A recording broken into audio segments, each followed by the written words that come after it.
Alex to the stream. Good to have you here. Thanks for having me. Thanks so Appreciate much. Yeah, Yeah, that was where do you want to that was start? fun how that came together. This is amazing. I'm I so think glad we you were could on jump with, on the same we were on day. with Harley from Shopify Yeah. and coordinating, but made it happen. Busy day for you, I imagine. Yeah, it's a pretty exciting day for us. I mean, it's like a 1 in a million chance that the Pope happened to be American, and then that he happened to be from Chicago is crazy. That's where I am today. So yeah, it's been a fun day for us. It's been a fun day for us. That's amazing. Would you mind kicking us off with just a brief introduction on yourself and the company, just so everyone knows? Yeah, I'm Alex, the CEO and co-founder of Hallow, which is a prayer and meditation app that we're Catholic, but we hope to be a resource for anybody interested in growing in Christian spirituality. We've been working on it for 5 or 6 years now. We're a Series C startup. So, Oh, wow, very cool.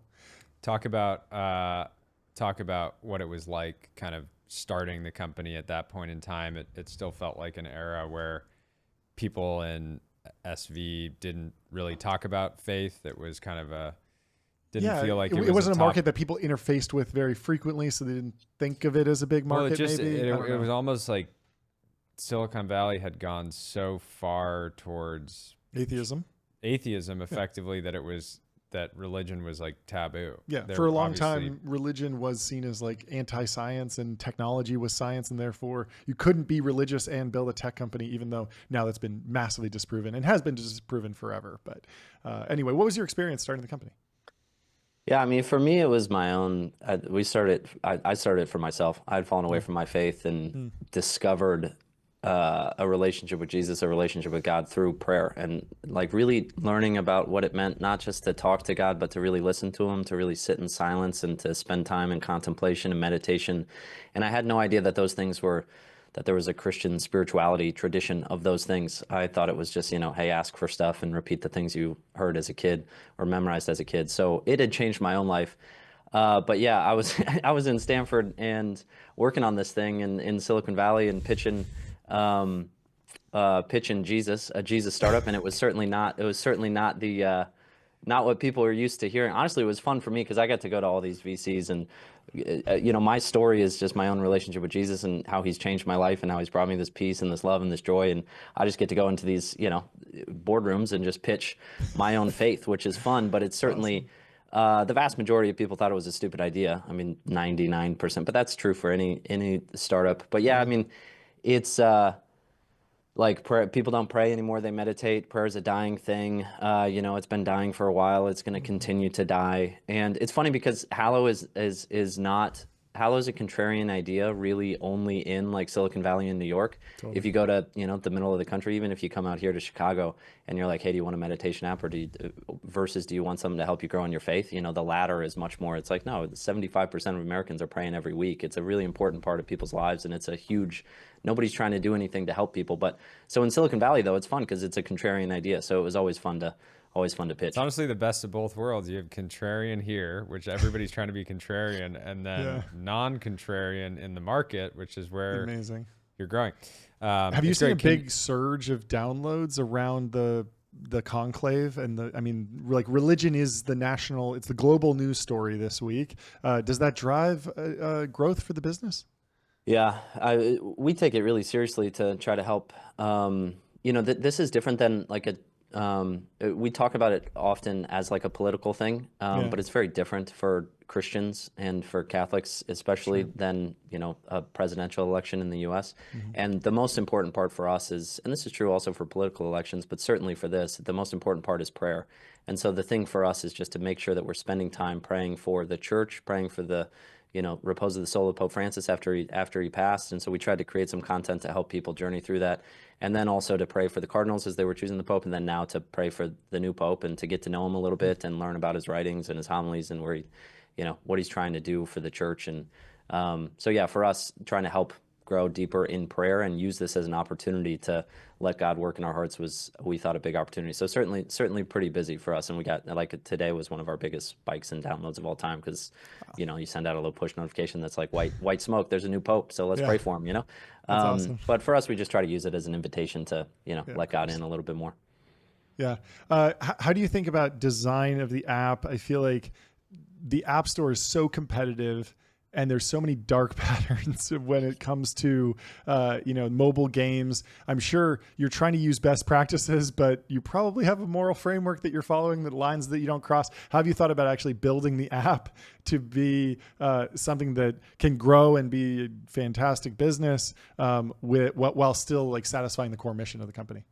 I would certainly hope we have a moral framework. I care a lot more about getting into heaven than our retention rates. But but retention's important. Actually, it's Yeah, of funny course. because retention's a great example. Like we work a lot on retention. You want to drive course. great retention, and for us, what that means is we measure retention based off of whether you're starting a prayer, whether you're praying Sure. on the app. And so a retention rate is just, okay, if you downloaded the app, you're looking to grow deeper in your faith, you're looking to try prayer and meditation and growing in your spirituality. How successfully did we help you to build a daily habit of prayer? And that's a really, that's the core of our mission. But it also, as a subscription business, which there's a free version of Hallow and then a subscription version.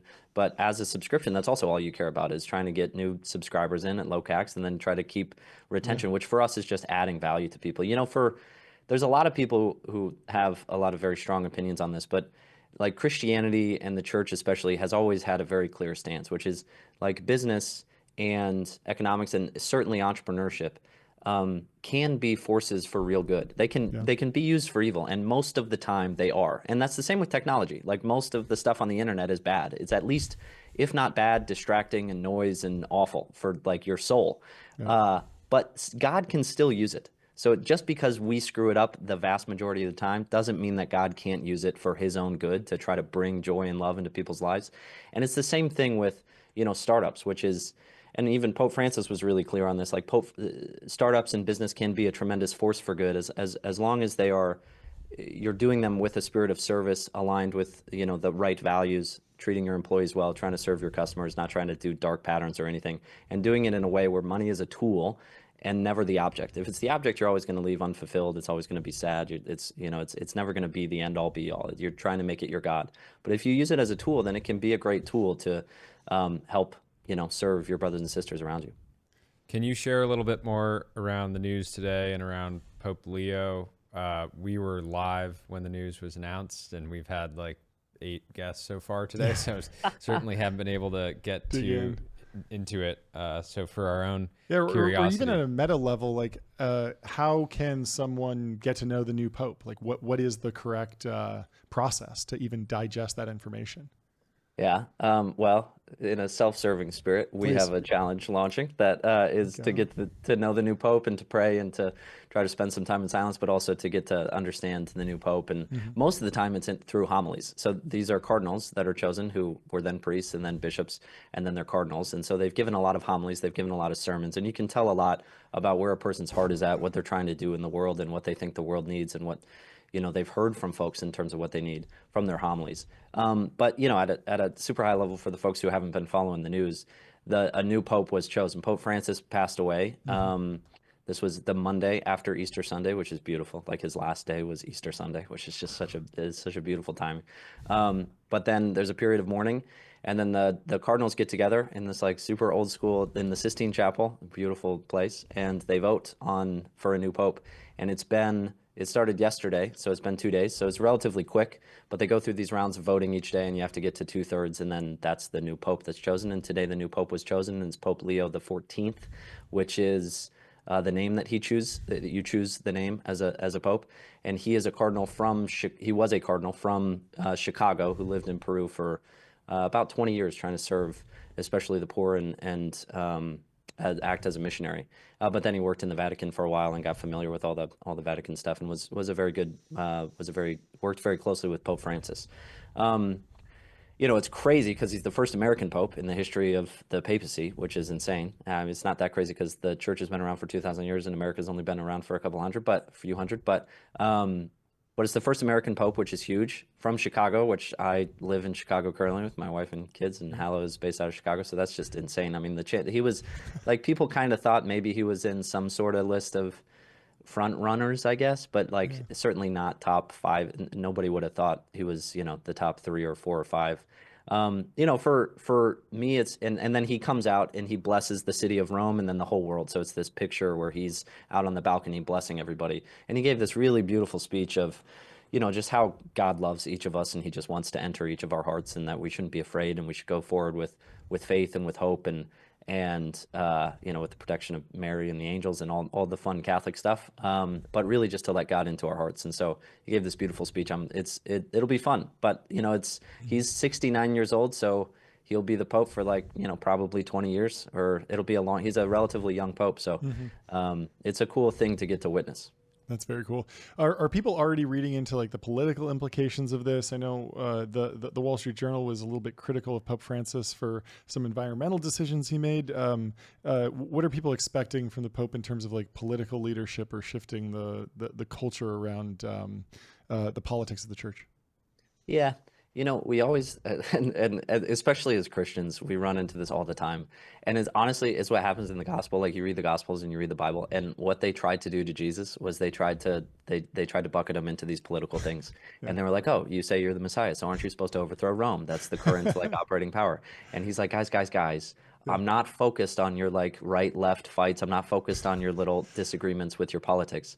I am trying to build a kingdom, but it's not this kingdom where it's I'm going to fight a war. It's a kingdom, it's your heart. I want your heart. That's what I want. I want your life. I want your soul. I want your heart. I want you to live a life of love. And so what we tend to do is the same thing. We've done it for 2,000 years. But what we tend to do as Christians is we bucket these church leaders into these political categories. And oftentimes it's appropriate because they, speak very politically. But especially as the Pope, it's such a funny role because American politics are such a small portion. I mean, you're the Pope of the world, but certainly the 1.5 billion Catholics, which are spread, there's a very small minority are in the United States. And so even just thinking, for me with Hallow, we have a global population now, and thinking of politics in different countries, it's just you can't really compute it. But what what Francis was really focused on, I think, was trying to share the love and the mercy of Jesus with people, especially people who are the most marginalized, who are in the toughest places. Honestly, it's a lot of what we try to do at Hallow, and I think this is what Pope Leo will continue. Pope Leo XIV will continue to try to do it. He spoke a bunch of it about that in his first kind of blessing. He's spoken about it before. I mean, one of his quotes that I looked up that I loved was we spend so much time as Christians focused on teaching and on theology, which is important. It's a beautiful part of the faith. But we forget that the first thing that we're supposed to teach is just hey, there's this dude that I know that's awesome, that I love, and I want to share him with you. Now, he said it much more beautifully than that. He said, the first thing we have to teach is to know and love Jesus Christ. But it's the person. It's not like this set of facts or ideologies or politics or whatever. It's no, I just have this guy I want to share with you, this relationship that I want to share with you. That's all. And I think that's what he'll try to continue. Politically, actually, on some of the more sensitive topics, he's been very reserved. So there's not a lot that you can tell on his stances other than the things that the church has always stood very clear on. So he stands very clear for pro-life. I mean, he's got a very pro-life message, which is the same as Pope Francis, both for the unborn and for elderly. He's got a very clear stance on protecting the environment. God gave us the environment, and the church's job and our job as Christians is to inspire us to take care of what the gifts that God has given us. And so, he pushes for a lot of the same things. But Leo actually is a really interesting name because the Pope Leo XIII was the one who really fought against this socialism, this rise of socialism, also unbridled capitalism. And he was look, you can't just, exploit people for money. That's, we shouldn't do that. But also there is private property, and it was really fighting against this rise in communism. And so choosing the name Pope Leo does actually say a lot of really interesting things about what he's hoping for the church. But we'll see. We've got 20 years to figure it out. So we got some time. Alex, thank you so much for joining. This is fantastic. Super insightful. Thanks for having me, guys. Thank you so much. We'll talk soon. Good luck today. Bye.